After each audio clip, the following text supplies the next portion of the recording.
এই দোয়াখানা পাঠ করলে আল্লাহ রাব্বুল আলামিন আপনার জন্য এমন গুণবতী, মায়াবতী, সুন্দরী, নেককার, দিনদার, মুত্তাকি, ঈমানদার, সলিহী একজন স্ত্রীর ব্যবস্থা করে দেবেন, যার সুন্দর চেহারার চাহনিতে আপনার হৃদয় একদম উজাড় হয়ে যাবে, যার মায়াবী চেহারা দেখে আপনার মনে প্রশান্তি আপনি খুঁজে পাবেন।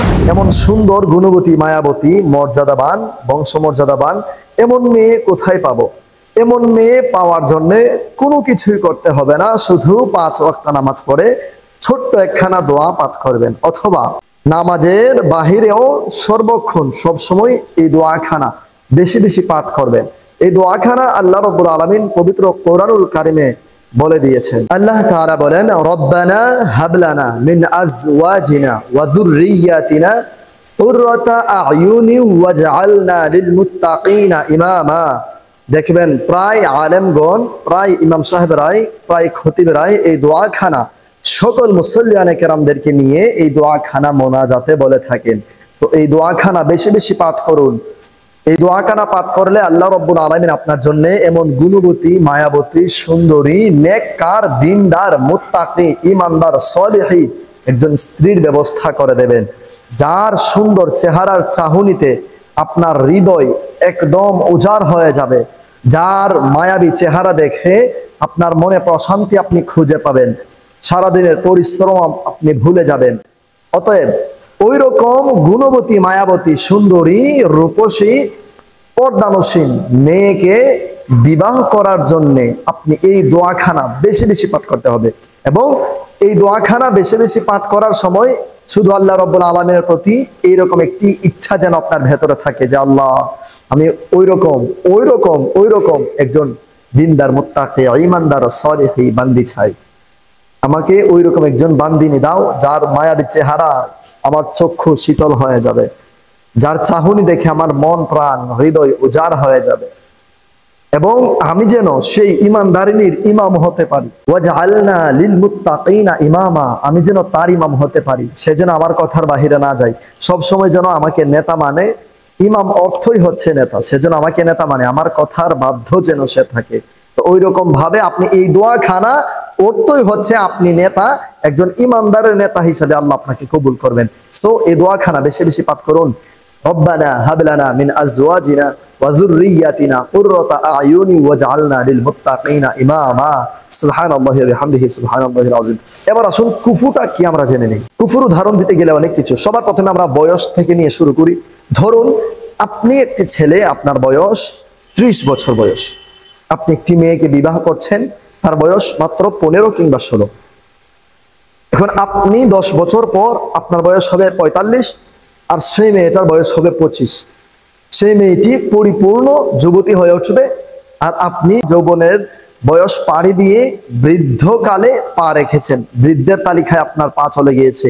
আপনার যৌবন, আপনার এই কাম বাসনা, আপনার কাম প্রবৃত্তি ধীরে ধীরে একদম ডাউন হয়ে যাবে, আর তার কাম প্রবৃত্তি আস্তে আস্তে করে উপরের দিক দিয়ে উঠতে থাকবে। তো তার যখন ইচ্ছে হবে আপনাকে, তখন আপনার ইচ্ছে হবে না তাকে। তো এই রকমটা হওয়ার কারণে আপনার সংসারের মধ্যে বিচ্ছেদ ঘটার সম্ভাবনা প্রায় 70%। কেননা তখনই আপনার স্ত্রী আপনাকে কাছে না পেয়ে সে পরকীয়ার রাস্তা খুঁজে নেবে, কারণ সে তখন পরিপূর্ণ যুবতী, আর আপনি বৃদ্ধকালে এক পা রেখেছেন। 40 বছর পাড়ি দেওয়া মানে বৃদ্ধকালে এক পা রাখা। সো বিবাহের ক্ষেত্রে অবশ্যই আপনাকে কুফু মিলিয়ে বিয়ে করতে হবে। এবার আসুন আর্থিকতার দিক দিয়ে কুফু কিভাবে মেলাবেন। আপনার আর্নিং সোর্স যদি থাকে প্রত্যেক মাসে 20,000 টাকা, আর তার বাবার আর্নিং সোর্স যদি থাকে প্রত্যেক মাসে 60,000 টাকা, তো আপনার থেকে তার বাবার আর্নিং সোর্স আরো 40,000 টাকা বেশি। সে চলেছে রানীর মতো, সে চলেছে অনেক খুব ভালোভাবে। এখন একজন ধনাঢ্য ফ্যামিলির মেয়ে আপনার ঘরে এসে আপনি 20,000 টাকা স্যালারি দিয়ে আপনার মা বাবা, ভাই বোন, আপনার বাসা ভাড়া, আপনার স্ত্রী, সন্তানাদি এবং আপনার খাওয়া দাওয়া সবকিছু মেনটেন করতে হবে 20,000 টাকা দিয়ে। এখন আপনার আর্নিং সোর্স হচ্ছে 20,000 টাকা। এই 20,000 টাকা থাকে আপনার আর্নিং সোর্স কত? 20,000 টাকা। এটা থেকে আপনার বাসা ভাড়া, কিংবা আপনি যদি নিজের বাড়িতেই থাকেন তাহলে আপনার হাট বাজার, পোশাক আশাক, আপনার মা বাবা, ছোট ভাই বোন কিংবা আপনার সন্তানাদি, আপনার খাওয়া দাওয়া সবকিছু এটা থেকেই মেনটেন করতে হবে। সো এখন আপনার স্ত্রী বাবার বাড়িতে থাকতে যেভাবে চলেছে হাই হতাশ করে চলেছে, বুক বিলাস করে চলেছে, এখন আপনার কাছে এসে সে গরিবী হালতে থাকতে হবে। সো তখন তার মনের ভেতরে অশান্তি অনুভব করবে, তার মনের ভেতরে অশান্তি অনুভব করবে। সে আপনাকে আপনার দ্বারা তার পরিপাটি হচ্ছে না, আপনাকে দিয়ে তার পরিপূর্ণ তৃপ্তি হচ্ছে না, যার কারণে তার মন উঠে যাবে, আপনাদের সংসারের মধ্যে অশান্তি আসতে থাকবে। এরপর আসুন দিনদারিতা দিয়ে কুফু কিভাবে মেলাবেন।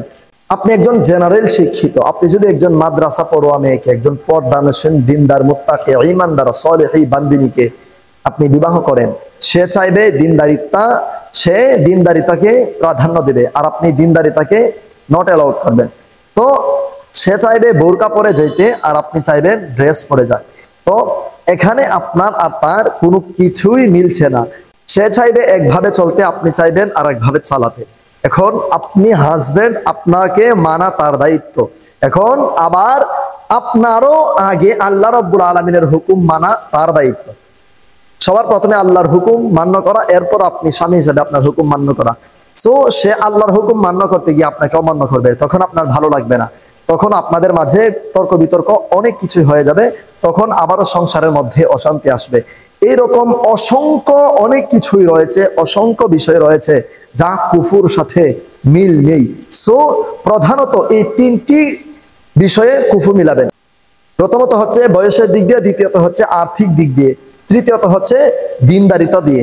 এই কুফু মিলিয়ে যদি আপনি বিয়ে করেন, কখনোই আপনার সংসারে অশান্তি আসবে না, আপনার সংসারে আল্লাহ পাকের খাস রহমত বরকত আসবে। আরেকটি কথা মনে রাখবেন, বিয়ে করার ক্ষেত্রে কাবিননামা যত কম পারেন তত রাখবেন। বিয়ের খরচ যত কম খরচে সমাপ্ত করতে পারেন তত রহমতের অধিকারী হবেন।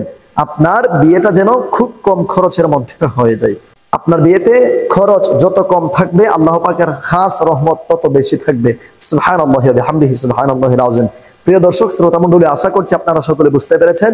সাওয়াবের নিয়তে, অন্য ভাই বোনদেরকে শিখার বোঝার নিয়তে আজকের এই ভিডিওটি প্রচুর পরিমাণে শেয়ার করে সারা বিশ্বময় ছড়িয়ে দিন। আসসালামু আলাইকুম ওয়া রাহমাতুল্লাহ।